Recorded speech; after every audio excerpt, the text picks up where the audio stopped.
Hey guys, Shadylikeatree here, and welcome into Reminiscing with Shady episode 54. This is Triple Play Baseball 2000 with Sammy Sosa on the cover. So, Triple Play Baseball was developed by Treyarch, interesting name, published by EA Sports on the PlayStation, Nintendo 64, and Microsoft Windows. It was released February 28th, 1999 on PlayStation, a month later on March 22nd, 1999 for Nintendo 64, and a week after that it was released on Microsoft Windows. It is entirely a single-player game, like many of the games from this era. Let's talk about this game. So first off, I should probably discuss the gameplay. You're going to see some really weird stuff going on, some really weird looking players that I'm playing as. I have chosen to kind of display one of my favorite teams ever, one of my favorite group of characters ever in a game, the EA Sports All-Star team. And what this team consists of is players that they've made or I don't even know. It's players that they've messed up in one way or another, or they're different. They have different abilities, but they also look a little weird. So you'll see a couple players are really fast, including my catcher, who's insanely fast and can get from like home plate to first in no time at all. And you'll see the outfielders are kind of fast and have great arms. Not right there, though, but some of them have really great arms. You see that guy there. He's green. There's a red guy over there, too. But all in all, it's just a bunch of kind of mismatched players. And on offense is where you really see some of their abilities. You'll see a guy with giant hands and a big bat. And that's going to be something you'll see actually in this next half inning. But this video is a special video for a follower and subscriber of mine, Julian. He asked for a sports game. He has been liking all my videos and commenting on all my videos for the last several weeks, probably longer. So I wanted to do something special for him. So this is your video. You asked for a sports reminiscing with Shady, and here you go. You get a pretty crazy one at that. So I wanted to talk about this game. This game has a lot of really cool features. First off, it has a single game fantasy draft, so you can do a fantasy draft with two teams and kind of pick your best players and go up against each other if you so choose. If you want to go up against like your friend or whatever. There's no online mode, of course, but there's like, you can play like mini games you can play together in the same room, and so you can play against each other and have a fantasy draft, and you can pick players and go back and forth. And right here, this guy is awesome. His name is Adriano Celentano, and his bat is large, and his bunts are home runs. So as you can see, he automatic home run with a bunt, 629 feet. And then I believe Eric Karros might be, or Eric Kiss might be next. Yeah, Eric T. Kiss, he's next, and he's got a lot of power. Yeah, that was one of the things I like. As I've said in a lot of the sports reminiscing with Shadys I've talked about in the past, I really like a game where you can build a team. And in this, you can play for a season, and you can build a team for a season.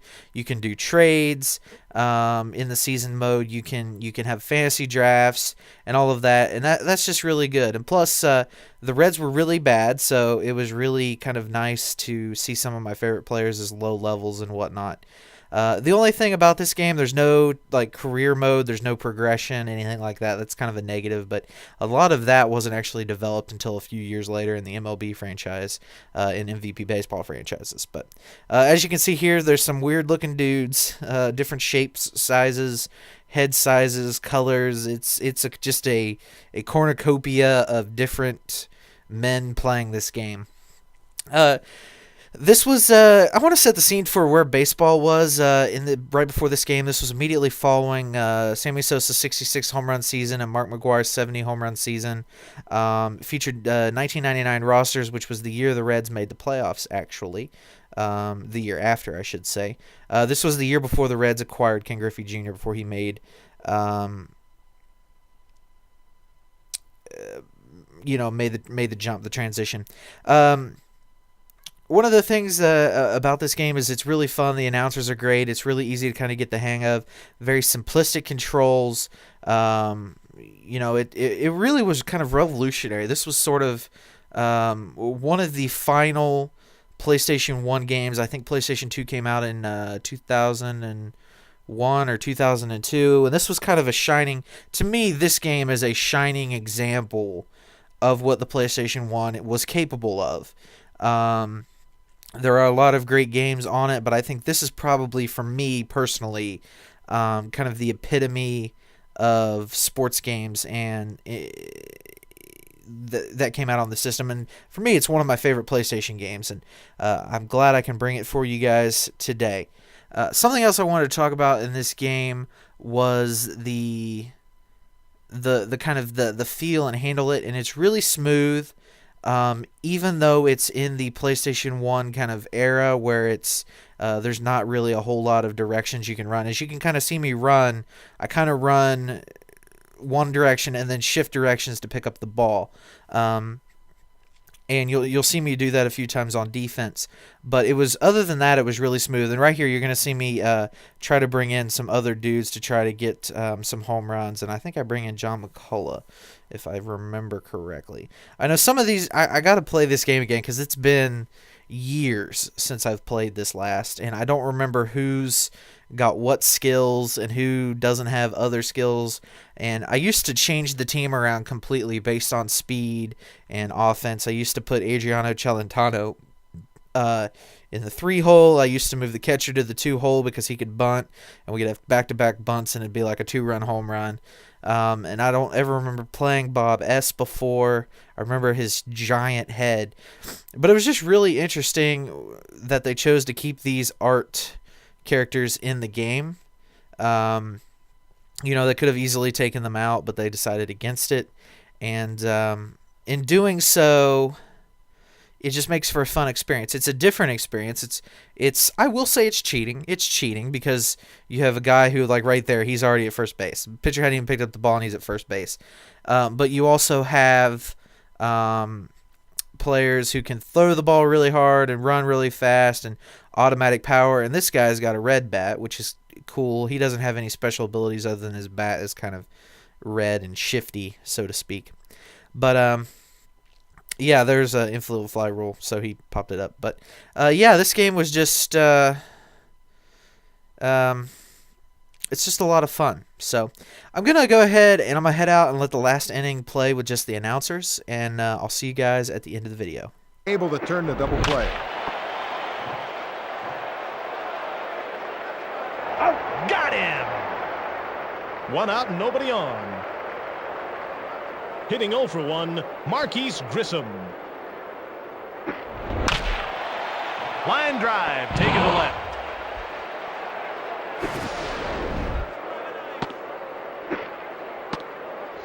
Safe at first. Boy, now that thing was a frozen rope. Base hit all over it.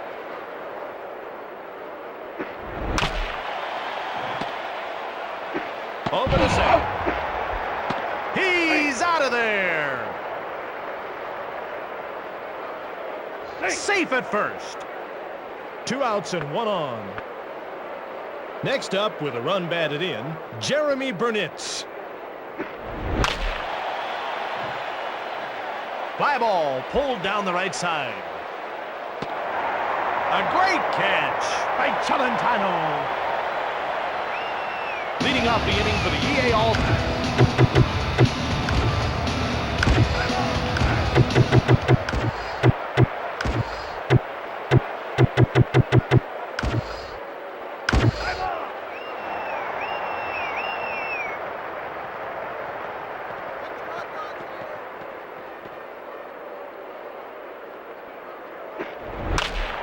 Foul ball.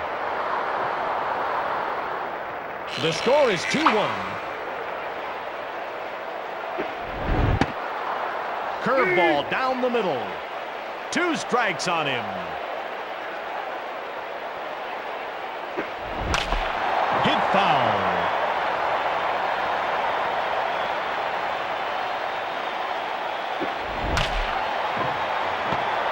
Line drive to right field.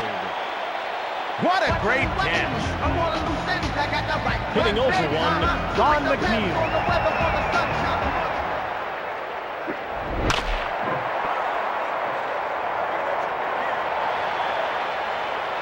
The throw to second.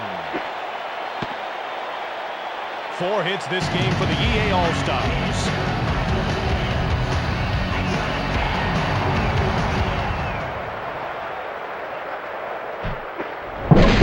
He puts down the bunt.